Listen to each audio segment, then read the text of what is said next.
Welcome back everyone to our channel. We started this video a few minutes ago and it cut off really early on, so we're just going to do the whole thing again so that we have all of the information here in one place for you about this upcoming full moon. So welcome back to our channel, Atma Occult.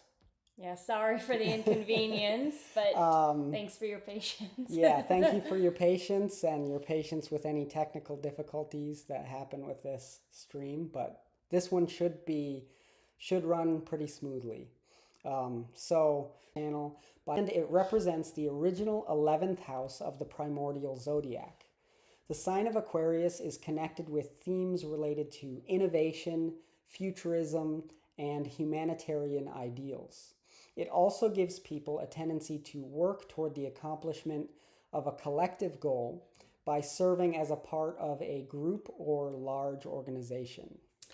The Lord of Aquarius is Saturn, and Saturn goes into the second house from the moon and receives the aspect of Mars from the 8th as hidden information about scandals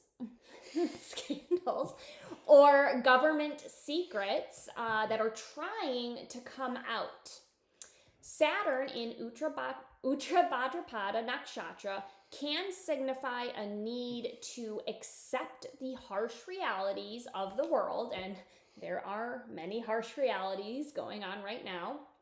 But this will trigger an inward tendency to experience some sudden spiritual realizations. So the full moon and lunar eclipse taking place in PURVA BHADRAPADA Nakshatra adds intensity to this equation. PURVA BHADRAPADA is a fierce nakshatra associated with the destruction of illusions through penance and purification, which ultimately leads to spiritual awakening. The shadow side of this energy can be manifestations of religious or ideological extremism, especially with Rahu involved, a planet which represents foreign entities who seek to infiltrate and cause harm to civilized societies. Rahu, always trying to cause problems. Gotta watch out for Rahu. So we have Jupiter, which is the Lord of Purva Bhadrapada Nakshatra. And Jupiter goes into the 5th house in the communicative sign of Gemini, and in its own nakshatra, Punarvasu. Punarvasu is symbolized by an arrow being released from a bow. So this placement could signify the launching or releasing of some information which can help humanity overcome the struggles that we are currently facing. This information will most likely be wise in nature, since Jupiter does represent wisdom. And it could be in the form of new books or movies, social media content, or documentaries. Younger generations will be at the forefront of this push towards societal transformation. And I know we mentioned that in a recent live stream, and I just think it's going to be really something to look for with the younger generations kind of taking the baton, taking the lead in some of these transformations. We keep seeing it come up in some of the interpretations we're doing of these various astrological transits. So it's definitely a theme that's taking place. Yeah, and it also makes sense because, Gen Z is becoming more active in, they're either in college or graduating college, so they're just becoming more centric, I think. Yeah, and the boomers can only cling desperately to everything for so long. And cling they do try. They do. Jupiter here also aspects the ascendant. That's called the saving grace of Jupiter. So this can potentially offer protection from the chaos that these transits might be bringing. However, Punarvasu Nakshatra can also be associated with the launching of attacks, so there is a potential for danger in the wake of this eclipse. The Sun and Mercury are getting very close to Ketu on this day, again signifying truths coming to light, which force us to let go and embrace detachment. Mercury here is in the 7th house of diplomacy, partnerships, and public relations as the fifth lord, forming a Raj Yoga.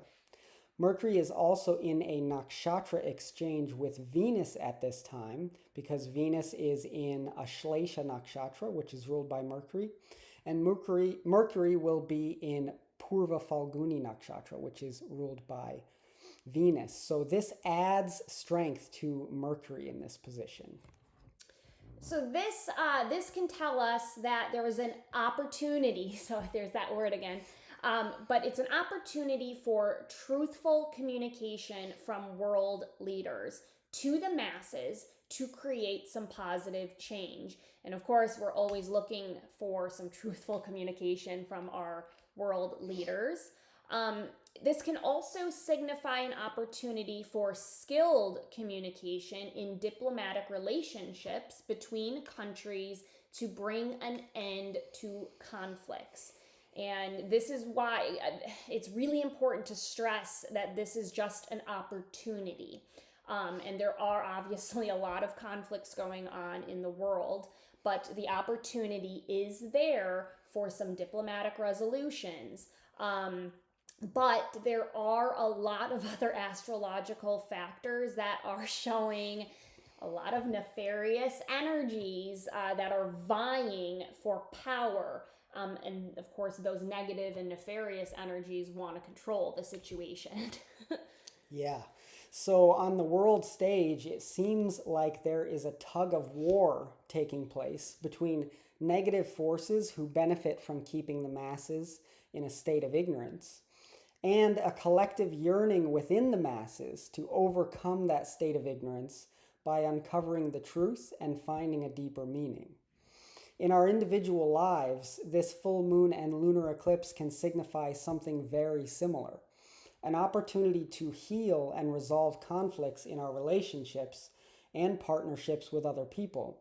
However, this will only work if we are not afraid to let go of our illusions, an act which has a tendency to be psychologically painful.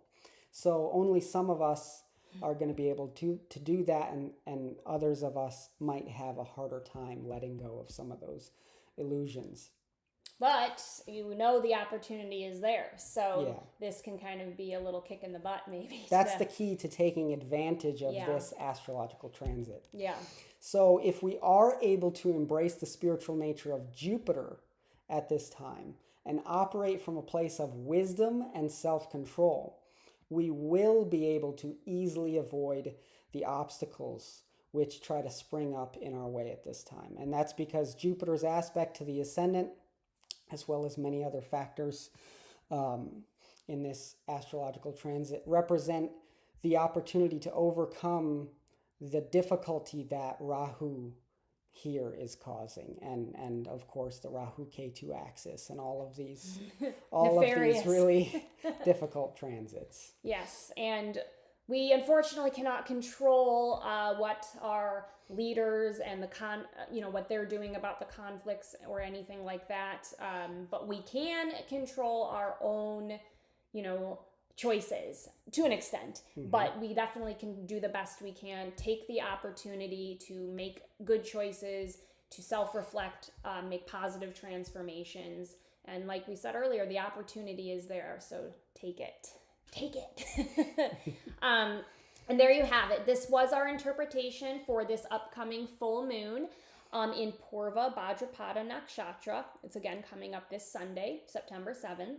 And this is probably what it will mean for you as well as the world. And don't forget to leave us a like, subscribe if you have not already, and leave us a comment. Let us know what you think about all of this. Thanks for watching.